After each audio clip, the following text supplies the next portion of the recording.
اعلامیہ اجلاس جموں کشمیر جوائنٹ عوامی ایکشن کمیٹی منعقدہ 19-20 نومبر 2024 بامقام راولہ کوٹ۔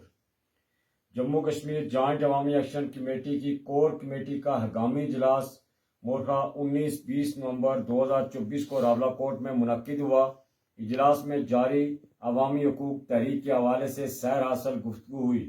اجلاس میں صدارتی آرڈیننس اور اس کے بعد پیدا شدہ صورتحال کا جائزہ لیا گیا۔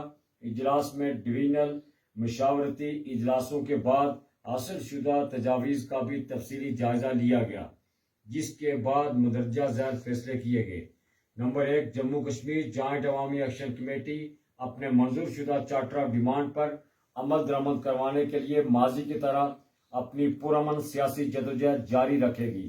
نمبر 2، پرامن عوامی حقوق تحریک کو کچلنے کے لیے بنائے گئے کالے قانون صدارتی آرڈیننس کو جموں کشمیر جوائنٹ عوامی ایکشن کمیٹی روز اول سے مسترد کرتی آئی ہے اور اس کے خاتمے کے لیے بھرپور جدوجہد کرے گی۔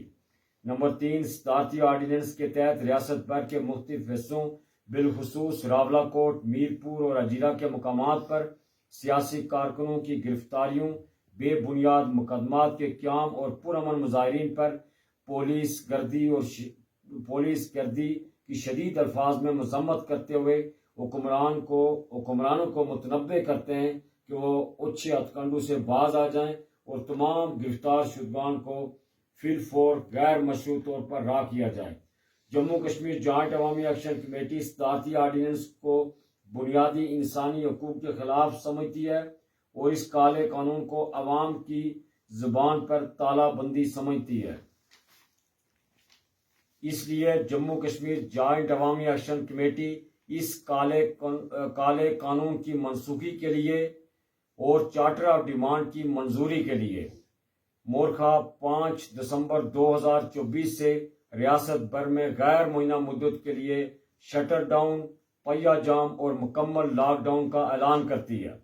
جموں کشمیر جوائنٹ عوامی ایکشن کمیٹی آزاد کشمیر بھر کے تاجران، ٹرانسپورٹرز، وکلاء، طلباء، علماء، ملازمین، مسافروں سے اپیل کرتی ہے کہ وہ 5 دسمبر سے غیر معینہ مدت کے لیے اپنی تمام تر کاروباری، سفری، عدالتی، تعلیمی، دفتری سرگرمیوں کو معطل کر دیں، جبکہ عوام الناس راشن اور دیگر اشیاء ضروریہ کا ذخیرہ کر لیں۔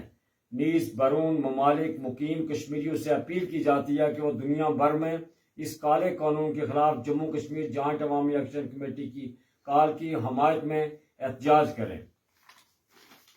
جموں کشمیر جوائنٹ عوامی ایکشن کمیٹی راولہ کوٹ میں پولیس گردی اور صدارتی آرڈیننس کے خلاف ریاست بھر میں ہونے والے تمام احتجاج کی مکمل حمایت کرتی ہے۔ آزاد کشمیر بھر کے سرکاری ملازمین کو عبوری آئین 74 کے تحت حاصل شدہ ایسوسی ایشن اور یونین کے حق کو تسلیم کرتے ہوئے پرامن احتجاج کا حق دیا جائے۔ جموں کشمیر جوائنٹ عوامی ایکشن کمیٹی تینوں ڈویژن سے حاصل شدہ آراء کی روشنی میں یہ فیصلہ کرتی ہے کہ چارٹر آف ڈیمانڈ میں مفت صحت، مفت تعلیم، روزگار اور آزاد کشمیر میں انٹرنیشنل ایئرپورٹ کے قیام کے مطالبہ کو بھی شامل کیا جاتا ہے۔ شکریہ، بہت بہت شکریہ۔